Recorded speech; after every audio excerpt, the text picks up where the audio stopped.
Oi gente, tudo bom com vocês? Eu sou a Alice e esse é o Ali aqui. E hoje a gente tá aqui pra falar sobre o novo livro de Jogos Vorazes. Então se você ainda não é inscrito aqui no canal, se inscreve aqui embaixo e deixa seu joinha nesse vídeo.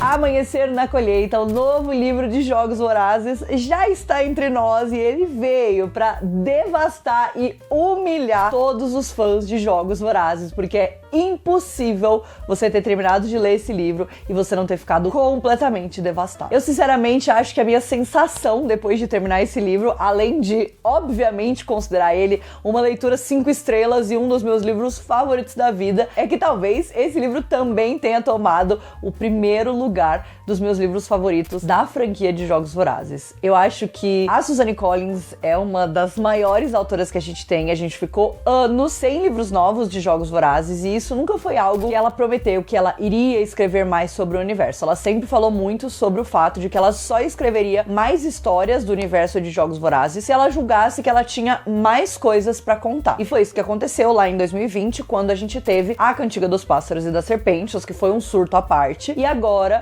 com um anúncio que veio do nada com o Amanhecer na Colheita, que é o livro do rei. Se você tá aqui há muito tempo, você com certeza se lembra do Revisitando. É um projeto onde eu revisitei a história dos 3 primeiros livros de Jogos Vorazes. Na época a gente ia ter ainda, né, o 4º e nem sonhava com um 5º livro. E lá no vídeo de Em Chamas tem um trecho exatamente onde eu falo sobre a gente querer muito um livro contando a história dos jogos do Haymitch. Porque afinal de contas, o Haymitch, ele sempre foi um personagem muito chave dentro do universo de Jogos Vorazes. Obviamente, a gente tem muitos personagens que são muito importantes, né? Então, da mesma forma que o Snow, mesmo sendo um vilão, é um personagem que tem um impacto, uma história muito importante e que a Suzanne Collins, naquele momento, achou que seria importante contar essa história e mostrou pra gente que ela não tava nem um pouco afim de trazer uma redenção pra um dos maiores vilões que a gente tem na literatura, que é o Presidente Snow, e sim de contar mais e expandir mais sobre esse universo de Jogos Vorazes, de trazer essa vibe do início, né, dos jogos e de um momento que era muito mais precário do que o momento que a gente conhece, mas que também as coisas eram violentas e veladas do que elas são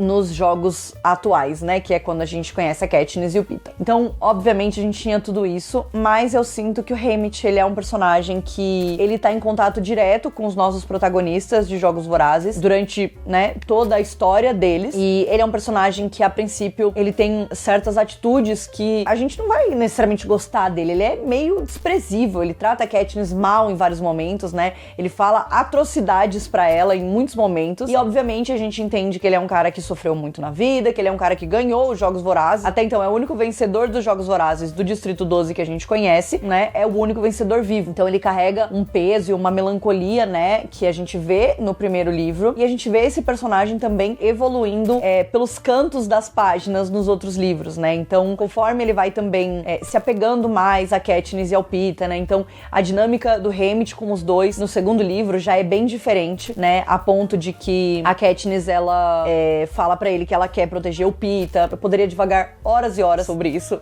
quem sabe em outro vídeo, que é que eu queria muito falar sobre o Amanhecer na Colheita. Mas, uma coisa que é inegável e que eu acho que fica ainda mais claro depois que a gente lê Amanhecer na Colheita é o quanto a Katniss e o Haymitch são parecidos, né? E o quanto o Haymitch, ele fala essas coisas terríveis pra ela porque ele se enxerga nela. Então, tudo isso eram coisas que a gente conseguia ler nas entrelinhas, porque eu acho que a Suzanne Collins sempre foi capaz de criar histórias onde ela trazia essas nuances, né? Então, mesmo os personagens secundários, personagens que a gente vai ver só vislumbres das histórias enquanto a gente tá ali lendo a história da Revolução, né, que é iniciada pela Katniss e pelo Pita, a gente tem, né, pedaços, a gente tem trechos. E no caso do Haymitch, ele é não só um vencedor de um Jogos Vorazes, mas ele é o vencedor do segundo Massacre Quaternário, né? Então, o Massacre Quaternário antes do da Katniss e do Pita, e ele foi o vencedor desses jogos. A gente sabe disso quando a Katniss e o Pita em Chamas estão estudando os outros, né, vencedores. Eles encontram a fita dos jogos do Haymitch e eles assistem. Então, a gente sabe muitas coisas sobre esses jogos. A gente sabe como acabou, obviamente, a gente sabe quem ganhou, a gente sabe quem eram alguns dos participantes, né, principalmente uma das outras participantes do Distrito 12, que não sobreviveu. Então a gente sabe pequenos trechos, mas a gente não sabe quem era o Haymitch antes desses Jogos Vorazes, né? E durante esses Jogos Vorazes, onde ele ainda estava tentando se agarrar a essa pessoa que a gente não conhece, né? E a Katniss, ela é uma protagonista, eu sinto que tanto o Peeta quanto a Katniss, eles eram pessoas muito diferentes antes dos jogos, é óbvio, mas a Katniss, ela já era muito mais endurecida, e o Peeta não era tanto. E os dois, eles endurecem, né, durante os jogos, e obviamente uma coisa que muda eles, que é impossível não mudar, mas eles mudam de formas muito diferentes. E querendo ou não, o fato de que a Katniss lida com as consequências dos jogos, mas não do jeito que o Haymitch teve que lidar, isso também é uma diferença muito grande, e uma coisa que a gente vê as consequências disso, mas a gente não vê o que era diferente antes. Eu lembro que quando a Suzane anunciou o Amanhecer na Colheita, a gente, né, queria saber o que era, daí ela falou, era tudo muito misterioso quando ela anunciou, né, a gente não sabia qual era a história, daí a gente descobriu que era sobre, né, o segundo massacre quartenário, então a história dos jogos do Haymitch, e aí por um tempo a gente não sabia quem seria o narrador, se realmente seria o Haymitch, se seria outra pessoa, então foi muito interessante esse processo, e depois de ler esse livro, eu entendo que não tinha como ser nenhum outro personagem além do Haymitch, né, o Haymitch, ele precisava contar a história dele, e depois de ler Amanhecer na Colheita, você entende por que era tão importante pra ele contar essa história, e eu confesso que foi um tapa na minha cara esse livro. Pois bem, uma grande introdução para um grande livro. A partir de agora eu vou comentar com spoilers. Eu acho que vai ser impossível de eu falar de absolutamente tudo, porque tem muita coisa pra falar sobre esse livro, mas um detalhe interessante é que no dia do anúncio do livro, já foi anunciado também que os direitos do livro foram comprados pela Lionsgate e que iria ter a adaptação. A adaptação já está confirmada pro dia 20 de novembro de 2026. Ai, é tão bom saber que no nosso futuro tem um filme de Jogos Vorazes, meu Deus do céu. Mas assim, eu não sei se eu vou ter que me preparar muito pra conseguir assistir esse filme nos cinemas, porque vai ser devastador. Enfim, então vou tentar falar de tudo, mas nas minhas redes sociais vou também trazer algumas pílulas e alguns conteúdos mais curtos sobre alguns detalhes mais né, algumas curiosidades e alguns detalhes mais separados. Então também aproveitem e me sigam por lá pra gente poder englobar essa conversa sobre Amanhecer na Colheita em todas as redes sociais. Inclusive eu soltei um vídeo meu lendo o epílogo e, enfim, se você já leu o epílogo, você já sabe qual é a sensação. Mas a sensação é de pura humilhação, porque eu achei que eu ia terminar o livro terminou comigo, né? Ele acabou com a minha vida. Se eu chamar esse livro de A Cantiga em algum momento, saibam que eu quero dizer Amanhecer na Colheita, mas toda hora que eu vou falar desse livro, eu penso em Cantiga, eu não sei porquê. Aqui, em Amanhecer na Colheita, a gente vai conhecer o Haymitch no dia do aniversário dele, que também é o dia, né, da colheita, obviamente, do 50º Jogos Vorazes, o segundo massacre quartenário. Nesse ano, a gente sabe que a capital levou o dobro de tributos, e eu acho que é muito curioso porque a gente já teve o primeiro, né, o primeiro massacre quartenário que a gente viu, que foi o 75, que é o de Em Chamas. A gente já teve os Jogos Vorazes, né, o 74, e a gente já teve a 10ª edição, que é a edição que a Lucy Gray ganhou. Existe um abismo entre esses dois Jogos Vorazes. E, obviamente, né, o do Haymitch tá bem no meio, e não só por isso, ele traz características que ainda são reflexo daquilo que a gente via lá na frente, então, essa coisa dos mentores, né, que ali eles ainda estavam tentando chegar ali, enquanto que no da Katniss a gente já tem uma estrutura bem mais organizada, digamos assim, né, até essa parte dos tributos estarem, né, morarem ali num apartamento, estarem juntos e serem sempre acorrentados, amarrados, né? Então, até a ida deles pra capital é muito menos performática, né? Quando a gente chega no 74 e no 75, é muito mais performático, né? O da Katniss e do Peeta é absurdamente. Obviamente, ainda tem os requintes de crueldade por trás de tudo que a gente tá vendo, e em momento algum a gente duvida de que os dois sejam prisioneiros ali naquela situação, mas ali no 74 e no 75 as coisas estão muito mais mascaradas. O 50, ele ainda tem algumas coisas mais mascaradas do que no 10, mas algumas coisas não tanto, né? Então, o fato de que ali no primeiro momento, quando eles chegam na capital, a primeira coisa que acontece é um banho com uma substância química, um banho bem de prisão, assim, né? Que tiram toda a roupa e esguicham um jato de uma substância química que queima, né, e estaria fazendo essa limpeza, porque tecnicamente as pessoas dos distritos são sujas e enfim, podem ter doenças, né, enfim. Então tem todas essas questões. Então Então ainda é muito curioso essas pequenas diferenças, mas que fazem um caminhão de diferença. Uma outra coisa que me surpreendeu muito sobre esse livro, e que lá na Cantiga a gente teve um pouco disso, que é o chamado fanservice, mas que nesse caso eu não chamaria de fanservice, só pelo fato de que o propósito dele não é só fazer uma referência, colocar um easter egg, né? Lá na Cantiga eu sinto que tinha um quê a mais de fanservice, mas depois de ler A Colheita eu sinto que não, porque uma coisa que a gente entende depois de ler tantos livros que se passam no Distrito 12 é o quão pequeno o Distrito 12 é, né? A gente sabe que outros distritos são muito maiores e tem uma população maior de fato, e o 12 ele é bem pequeno. Então é comum você ver sobrenomes parecidos, você vê pessoas que você já ouviu falar, né? Então coisas estão muito conectadas por conta do tamanho desse distrito, e não só porque a Suzanne Collins queria, né, colocar e tal, mas isso mostra também a força, né, desse distrito, e explica um pouco mais do porquê a Suzanne se foca tanto nele, né? Ele é o distrito mais distante, ele é o distrito pobre, ele é o distrito mais esquecido, né? Tanto que quando Hammett, todos os tributos do 12 chegam na capital, eles são lixo, né? O 12 só teve uma vencedora até então, que é uma pessoa que ninguém sabe quem é. A gente sabe, mas eles não sabem. Então eles não têm um mentor, né, que seria uma pessoa do 12, eles acabam sempre ficando com as sobras, os restos, né? A gente vai conhecer a Drusilla, que é a pessoa que vai seguir os tributos do 12 ali naquele momento. Ela é a nossa F, antes da F aparecer. E até ela tá numa posição onde ela sabe que aquilo ali é o lixo, né? Que é uma coisa que o próprio Snow reage a isso lá na Cantiga, né? Porque quando ele é colocado pra ser o mentor do Distrito 12, ele fica puto, porque é o distrito que é o mais fudido, é o que menos tem chance de ganhar. Então, a gente vê tudo isso, né? E que, obviamente, tudo isso faz uma conexão muito grande com as chances, né? May the odds be ever in your favor. No caso do Distrito 12, todas as chances, todas as odds estavam contra eles, né? Porque eles eram menores, mais pobres, mais desnutridos, com menos habilidades, menos preparados, né? E aí lá no final do Amanhecer a gente tem uma conversa do Hammett com nosso amigo Plutarque. Depois a gente vai falar mais profundamente sobre ele, mas ele fala muito sobre tudo que acontece nesse livro ter sido uma tentativa, e eles precisam continuar tentando. E o Hammett, ele menciona que então eles precisam de alguém que seja mais sortudo do que ele, porque ele tentou, mas ele não teve sorte o suficiente. E depois, quando ele conhece a Katniss, ela tem sorte, mas também um pouco de estar no lugar certo na hora certa, né? A Katniss, ela tem, obviamente, muitas habilidades. Jogos Vorazes é uma história sobre como você não necessariamente precisa ser a escolhida, desde que as pessoas acreditem que você é a escolhida. Então, a Katniss, ela não necessariamente é a mais inteligente, ela não necessariamente é a mais habilidosa, mas ela tinha uma série de habilidades e conhecimentos e coisas que colocam ela numa posição onde ela se torna a figura, né, essa figura da rebelião, que é algo que o Hammett quase vira nesse livro, mas falta um pouco mais dessa sorte, falta um pouco mais de tudo isso que faz a Katniss ser quem ela é.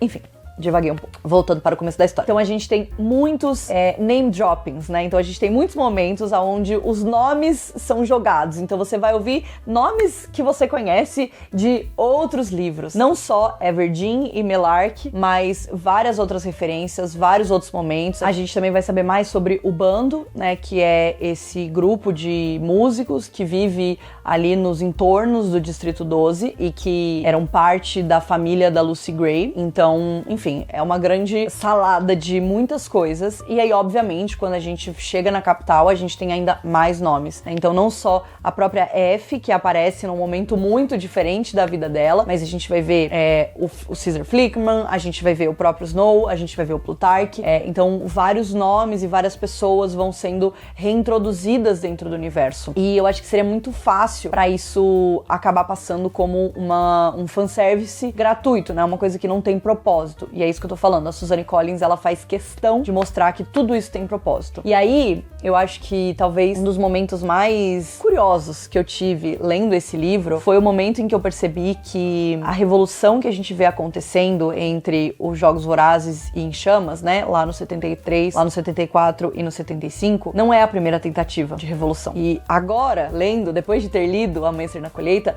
isso me parece óbvio, né? Uma revolução, ela não é construída literalmente, ela não é feita do dia pra pra noite, né? E por mais que a gente saiba que essa revolução não aconteceu do dia pra noite e que essa revolução precisava de uma faísca muito específica pra acontecer, foi também uma junção de coisas, mas principalmente o fato de que depois de prometer segurança e paz para todos aqueles que já tinham sofrido todos os abusos dos Jogos Vorazes, o Snow tira isso deles. E essa é a grande faísca para finalmente girar essa engrenagem e colocar essa revolução, tirar essa revolução do papel e fazer as engrenagens girarem. Mas não necessariamente a gente é levado a acreditar que isso só aconteceu por causa disso, mas a gente encontra e conhece essa história a partir dos olhos da Katniss. E a Katniss, a gente sabe que é uma pessoa que não gosta de se envolver muito. Ela quer salvar ela e a família dela e o Peeta e as pessoas que são importantes pra ela. Mas em nenhum momento a gente acredita que ela quer estar ali, porque a gente sabe que ela não quer, né? Ela quer distância de tudo aquilo e ela se vê obrigada a participar de tudo aquilo. Vendo da perspectiva dela, a gente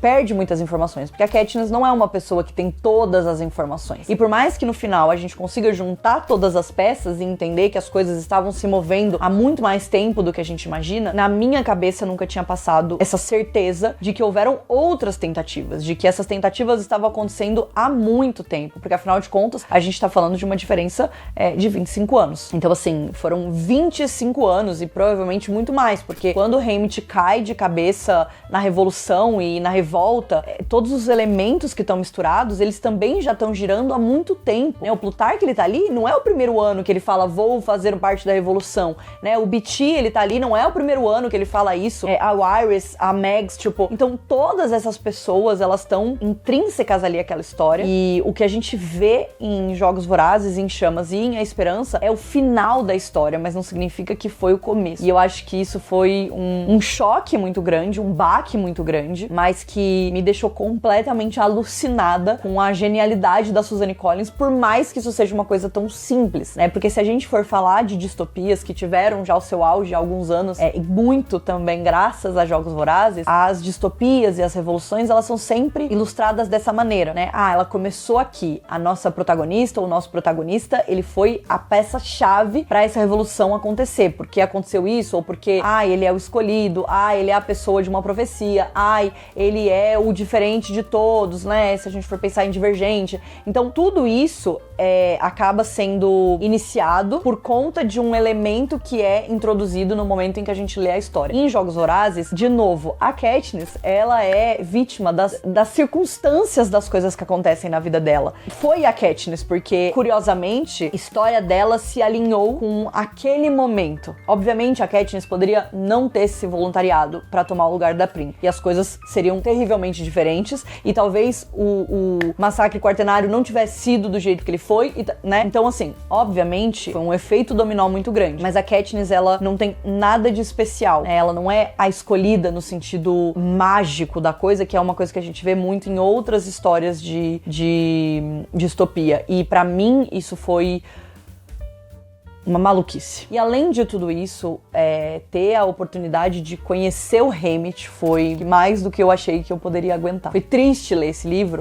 e não só triste de ter me feito chorar e soluçar e ficar, né, assim, devastada no final do livro. Por mais que a gente saiba que o final da história de Jogos Vorazes é feliz, foi triste porque a gente conhece um Haymitch que muito diferente do Haymitch que a gente conhece depois. Mas ele é apaixonado, ele tem uma família que ele ama, ele tem amigos que ele gosta, ele vive uma vida que não é a melhor vida, mas também tá longe de ser uma vida ruim, né? E ele é jogado nisso de uma forma muito injusta, gente. A hora que eu li como foi a colheita dele, eu precisei ficar uma semana em silêncio, porque eu não conseguia acreditar. Não conseguia acreditar em como o Haymitch foi escolhido pra estar lá. Jogos Vorazes, Em Chamas, são livros muito cruéis. Eu sei que acontecem coisas terríveis, trágicas, mortes que me deixam devastada até hoje, se eu for pensar muito. Mas aqui, eu acho que as coisas eram ainda mais trágicas, porque a gente já sabia qual era o resultado, não tinha nada que a gente pudesse fazer pra mudar isso. E ainda assim, a gente tava ali lendo aquela história, e o Haymitch, ele tava contando coisas que a gente não sabia, né? Sobre todas as narrativas estavam escondidas por trás daquilo que a gente foi levado a acreditar, assim como a Katniss e o Peeta em em Chamas, né? De que, enfim, obviamente o Haymitch foi muito inteligente, ele foi um cara que, né, desafiou a capital e usou a inteligência pra ganhar os Jogos Vorazes, e não necessariamente a força bruta, apesar disso também ter tido um impacto muito grande. Mas quando a gente vê o quanto o Haymitch, ele sentia dificuldade de não se apegar emocionalmente às pessoas à volta dele, simplesmente não tem nem palavras pra isso. E de novo, isso também é muito óbvio, né?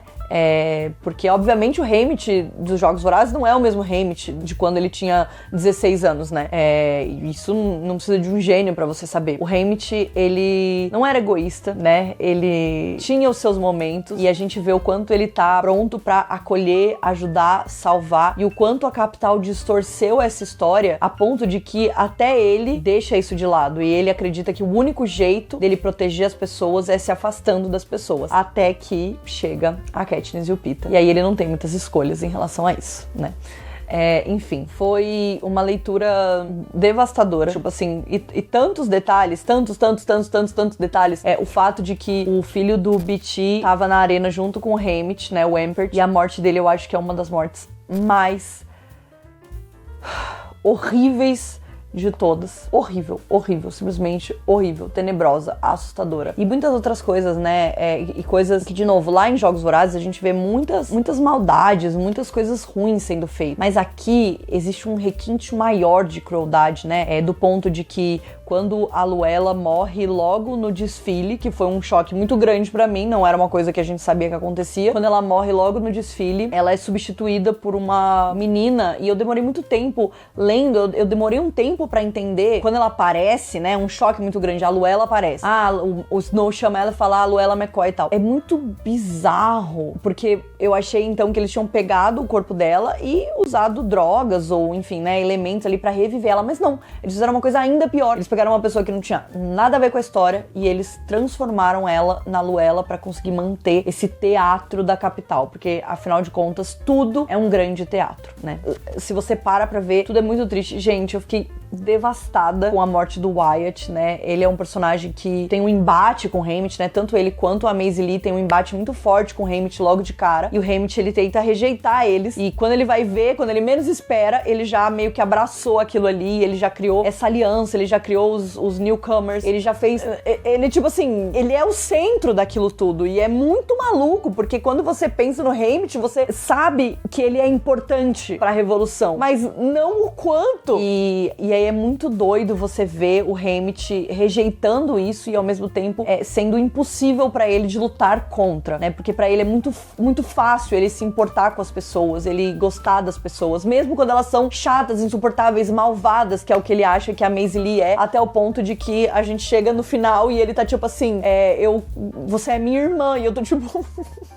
Não, é muito difícil, sério. Meu Deus, esse livro, tipo assim, ele alugou uns 12 triplex na minha cabeça, porque é tanta coisa que acontece, são tantos momentos, né? E simplesmente a gente ter tido esse momento em que a gente teve a Maisie Lee, que eu acho que é uma das melhores personagens que a Suzanne Collins já criou. Ela é afrontosa, ela é malvada, mas ao mesmo tempo ela é muito justa e ela é muito bondosa também. Então, tipo assim, ela é uma grande contradição, né? E que o próprio Haymitch tem muitos pés atrás com ela, até o momento em que ele amolece, né? O coração dele amolece pra ela. E a morte dela também acabou comigo, essa morte. Tipo assim, eu li essa cena e eu tava assim, ó, Deus... Por que eu tô fazendo isso comigo mesma? E ainda faltava 20% do livro. Eu tava tipo, caralho. E aí, essa coisa da revolução que vai acontecendo ali na história do livro, todos esses detalhes, o fato de que o Plutarch sempre esteve do lado da revolução, mas que o Haymitch, ele não sabe como confiar nele, se ele pode confiar nele, e o quanto o Haymitch, ele tava na mesma posição que a Katniss, tanto em Jogos Vorazes quanto em Chamas, mas principalmente em Chamas, que é o momento onde o Haymitch também se permite acreditar que aquela revolução vai acontecer, e ele não sabe se ele pode ou não, as coisas são muito faladas por baixo dos panos, e aí a gente tem a chegada de antigos vitoriosos, não só o BT, que é colocado ali como um mentor, ele tem que mentorar o próprio filho e mandar o próprio filho para os jogos. Suzanne Collins, você... O que é isso? E a gente tem também a Wiress e a Mags, que são também tributas que a gente conhece em Chamas. Inclusive eu tô doida pra rever Em Chamas, porque eu acho que eu preciso disso na minha vida. E do final do livro a gente entende um pouco mais sobre como elas ficaram no estado em que elas estão quando a gente encontra. Eu acho que um dos momentos que mais me devastou é quando o Haymitch chega no apartamento dos tributos do 12 e eles encontram, então, essas duas mentoras, né? A Mags e a Wiress. A Luella acabou de morrer, o Haymitch tá devastado e a Mags abraça ele e ela deixa ele chorar. E o Haymitch chora e é tipo assim, meu Deus, como é que você tem coragem de escrever isso? E lá depois, dentro dos Jogos Vorazes, ele recebe um presente que vem dela, que é a sopa, e ele bebe essa sopa e ele se permite chorar, porque ele fala, com a Mags eu sempre posso chorar, gente. Ela em chamas, tá entendendo? Meu Deus do céu, quem é que tem saúde mental pra isso, cara? Por favor. Gente, a Suzanne Collins, ela não teve pena nesse filme, nesse livro. Ela não teve pena. Suzanne Collins não teve pena nesse livro, cara.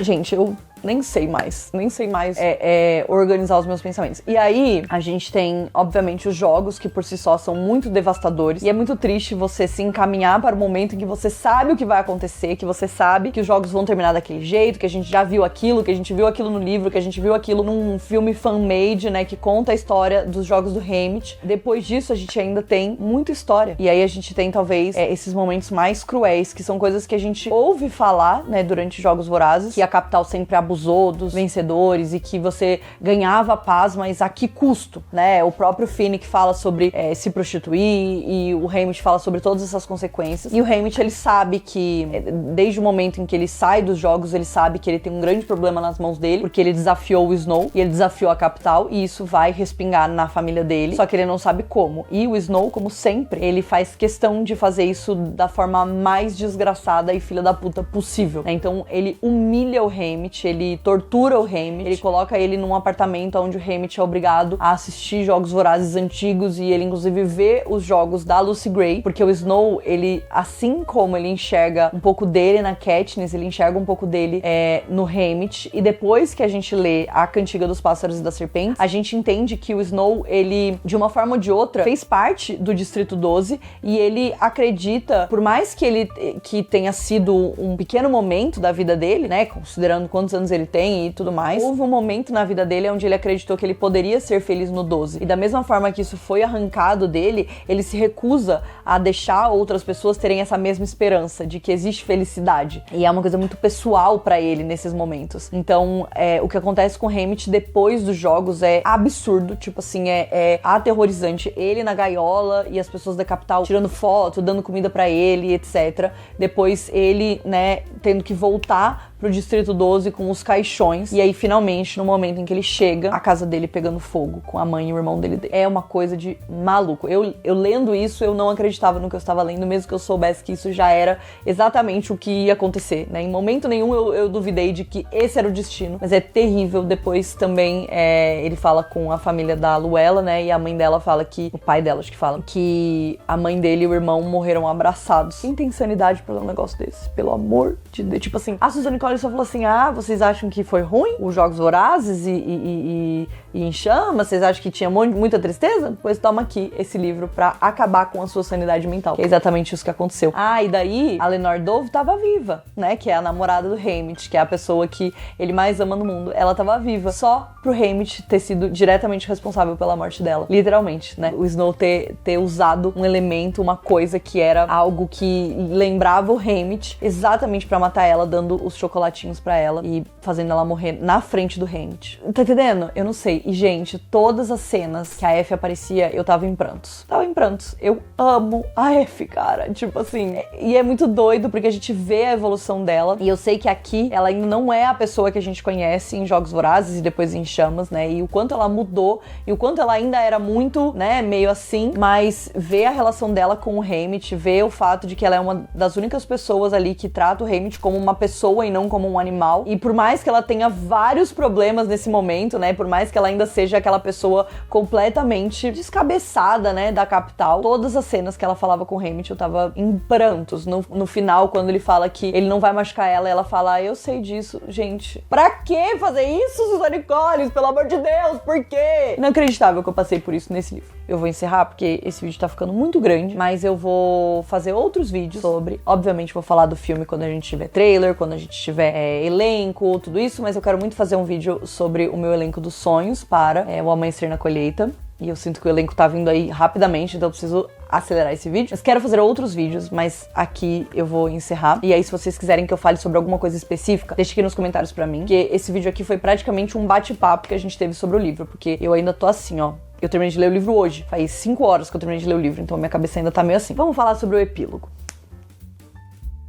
Por que você acha que você tinha o direito de escrever esse epílogo? O epílogo tem 4 páginas. E ele acabou comigo, gente. Meu Deus, eu vou começar a chorar, não acredito. A gente vê o Haymitch se tornando a pessoa que a gente sabe que ele vai se tornar. Então, isolando os amigos dele, se enfiando na bebida, né? E se afundando ali na bebida pra ele não sentir as coisas e ficando completamente isolado, porque era o único jeito dele proteger qualquer pessoa que chegasse perto dele depois que ele perdeu a família. A gente simplesmente tem um epílogo onde o Haymitch fala sobre como ele tentou não gostar e não amar a Katniss e o Peeta, porque ele sabia que eles iam ser exatamente como todos os tributos, todos os 23 tributos, né, na verdade 46 tributos que vieram depois dele, e como foi impossível. E ele falando sobre ele ter que acordar, que ele ficou vivo só porque a Lenore fez ele prometer que ele ia fazer o sol não nascer na colheita. Nossa, cara, cala a boca. Simplesmente ele falando que ele não conseguiu bloquear a Katniss e o Peeta, e que teve um momento em que ele teve que contar tudo pra ele sobre todas as pessoas que ele amou, e ele perdeu. Conseguiu cumprir a promessa dele pra Lenore de impedir o sol de nascer na colheita, né? De quando eles conseguiram acabar com os Jogos Vorazes. Ele não podia ainda se encontrar com ela, porque ele tinha que ficar com a família dele. Vai tomar no cu, cara, foder. Gente, eu fiquei... Que é isso? O que é isso? O que é isso? Inacreditável que eu tive que passar por isso em 2025. E é inacreditável que eu vou ter que passar por isso em 2026 sentada no cinema. O livro inteiro, ele é muito triste. Ele é muito devastador. E ele tem esses pequenos momentos que você não espera que vão ser tristes. Que você não espera. E de repente, quando você vai ver, você já tá, tipo assim, completamente dodói da cabeça, lendo uma cena que é completamente devastadora. O Haymitch descobrindo que o pai do Ampert ia ser o mentor dele. O Haymitch encontrando a Luella, que não era a Luella, e descobrindo que ela morreu, mas ela ia ter que participar dos jogos mesmo assim. O Haymitch descobrindo, vendo a Maisie Lee morrendo. O Haymitch falando que a Maisie Lee era a irmã dele. O Haymitch vendo a família dele morrer. Todas essas coisas a gente sabia que ia acontecer, e eu acho que o que me mata nesse livro é a gente ver a esperança. A gente vê a mudança do Haymitch. O Haymitch do começo florescendo de novo no Haymitch do final, depois que ele finalmente conseguiu cumprir a promessa dele e que ele tava de novo com pessoas que ele ama, e que ele deixou essas pessoas entrarem na vida dele depois de muitos anos bloqueando toda e qualquer oportunidade. Não é possível, cara. Ai, que saco. Eu quero a Suzanne Collins na cadeia agora, imediatamente. Porque não é possível que eu tive que passar por isso. Não é possível. Enfim, eu vou parar por aqui porque eu não aguento mais chorar. E aí, depois eu volto pra gente falar sobre outras coisas. Sobre adaptação, sobre expectativas pro filme. Enfim, tudo aquilo que vocês já sabem. Se você já leu Amanhecer na Colheita, deixa aqui pra mim nos comentários o que você achou. Eu só permito se você tiver dado 5 estrelas pra esse livro, porque realmente, assim, é uma obra-prima. É uma obra-prima. A Suzanne Collins foi lá e fez de novo. E eu vi uma teoria no TikTok sobre a Suzanne Collins estar planejando uma segunda trilogia, né? Porque a primeira, Jogos Vorazes em Chamas da Esperança. E agora a gente tem a Cantiga, Amanhecer e um terceiro livro. E com isso eu me despeço. Se você curtiu esse vídeo, deixe seu like aqui. Não esquece de se inscrever no canal para acompanhar eu chorando em outros conteúdos além de Jogos Vorazes, mas com certeza em muitos conteúdos de Jogos Vorazes. E a gente se vê no próximo vídeo, onde eu, de preferência, não vou me humilhar tanto. Quem sabe? Um beijo.